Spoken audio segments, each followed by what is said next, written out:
सिद्धक्रिया बाबाजी नमः।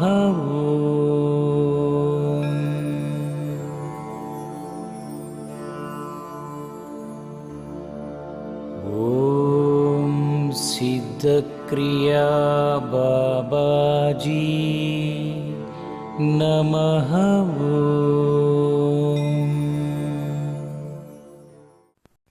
హరి ఓం గురుదేవ్ బాబా.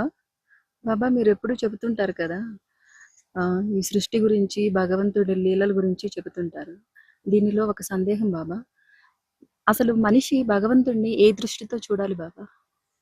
ఇక్కడ మనం భగవంతుడు మనిషి అని రెండుగా చేసి చూస్తే, అంటే రెండుగా కనిపిస్తున్నాయి కూడా. మామూలు వ్యక్తులకి భగవంతుడు ఎక్కడో గుడిలో ఉంటాడు, కొండల మీద ఉంటాడు. మనిషి ఎప్పుడు సమాజంలో ఉంటాడు, వ్యక్తుల మధ్యన ఉంటాడు, ఉద్యోగిగాను వ్యాపారిగాను ఉంటాడు అని రెండుగా మనం చూస్తున్నాం. ఆధ్యాత్మికంగా ఆలోచిస్తే భగవంతుడే మనిషి, దైవం మానుష రూపేణ అన్నారు కనుక భగవంతుడే మనిషి, ప్రతి మనిషిలో భగవంతుడు ఉన్నాడు. మనం ఈ సత్యాన్ని బాగా, అంటే ఇది అనుభవంగా రావాలంటే సాధకులకి భక్తులకే ఈ సత్యం తెలుస్తుంది. కనుక మామూలు నువ్వు అడిగిన దాని ప్రకారం అయితే నాన్న, సామాన్యుడి స్థితిలో భగవంతుడిని ఎలా చూడాలి, ఎలా పట్టుకోవాలి, ఏ రకంగా మనం చేరుకోవాలి, ఇవన్నీ మామూలు సగటు మనుషులు అనుకునే విషయాలు ఇవి. భగవంతుడిని ఏ దృష్టితో చూడాలి అంటే, భగవంతుడిని ముందు భగవంతుడిని సృష్టికర్తగా చూడాలి, గ్రహించాలి. సృష్టి మొత్తానికి ఆయనే కర్త, కర్మ అంతా కూడా ఆయనే చేశాడు, చేయిస్తున్నాడు అనేది గ్రహించాలి. మరి అయితే నేనెవరు? అన్నీ భగవంతుడు చేసినవి అయితే మరి నేను కూడా భగవంతుడి సృష్టిలో భాగాన్నైనా అనే ప్రశ్న అక్కడ పుట్టాలి, పుడుతుంది కూడా. జిజ్ఞాసతో భగవంతుడిని వివరిస్తే అందులోకి మనం వచ్చేస్తాం. అతని ఆ సృష్టిలో మనం భాగమే అయిపోతాం, తెలిసిపోతుంది. అందుకనే భగవంతుడి గురించి తెలుసుకున్నా, ఇక్కడ చాలా లాజికల్గా భగవంతుడి గురించి డీప్గా తెలుసుకున్నా మనం తెలిసిపోతుంది, మనకు అర్థమైపోతాం. మన గురించి మనం పూర్తిగా డీప్గా లోతుగా అవగాహన పరుచుకున్న ఆత్మజ్ఞానం అది పొంది భగవంతుడు తెలిసిపోతాడు. ఎందుకని రెండూ ఒకటే, భగవంతుడు మనిషి రెండూ ఒకటే. కానీ వేరుగా జీవిస్తున్నాం కనుక భగవంతుడిని ఎలా చూడాలి అంటే, ముందు మనం ఆ భగవంతుడికి సంబంధించిన జ్ఞానం గ్రంథాలలో చెప్పింది. ఒక రాముడు పుట్టాడు, లీలలు చేసి వెళ్ళారు.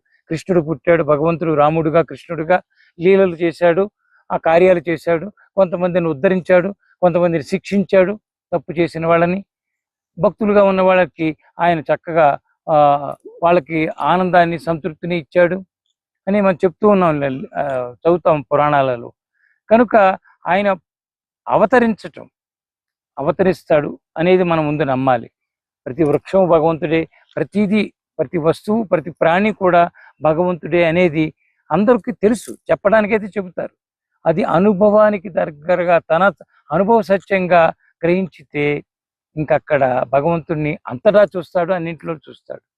అందుకని ప్రధానంగా సర్వశక్తి స్వరూపుడు భగవంతుడు అని చెప్పుకోవాలి. మనం గురువుని భగవంతుడిగా భావించాలి. కలియుగంలో మనం నమ్మిన ఆ గురువు, సద్గురువులు వీళ్ళంతా భగవత్ స్వరూపులు.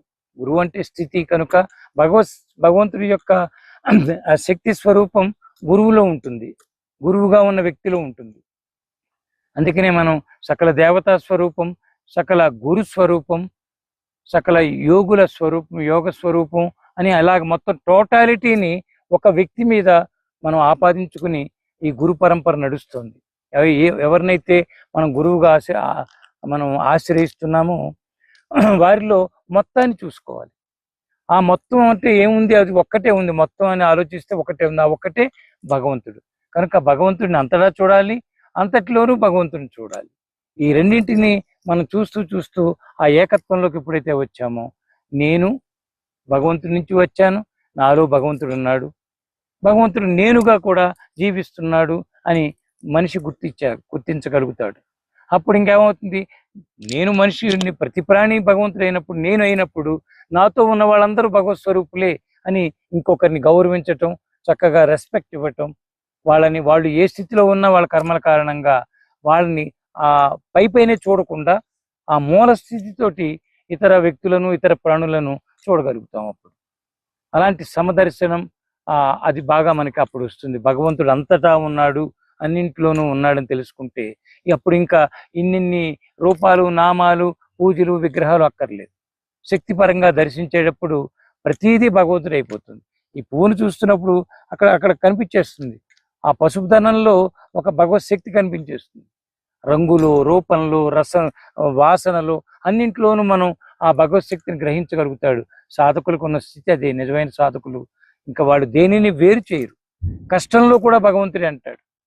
కష్టం వచ్చింది, ఆహా ఎంతగా ఈవేళ ఎలా ఇచ్చారే, ఇక్కడ ఏదో నేను నేర్చుకోవాలి, ఈ కష్టం నాకు ఏదో పాఠం నేర్పుతుంది అని ఆనందంగా కష్టాన్ని తీసుకుంటాడు జిజ్ఞాసి అయిన భక్తుడు కానీ శిష్యుడు కానీ.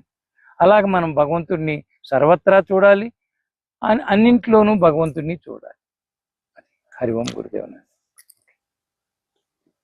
ఎండొస్తుంది.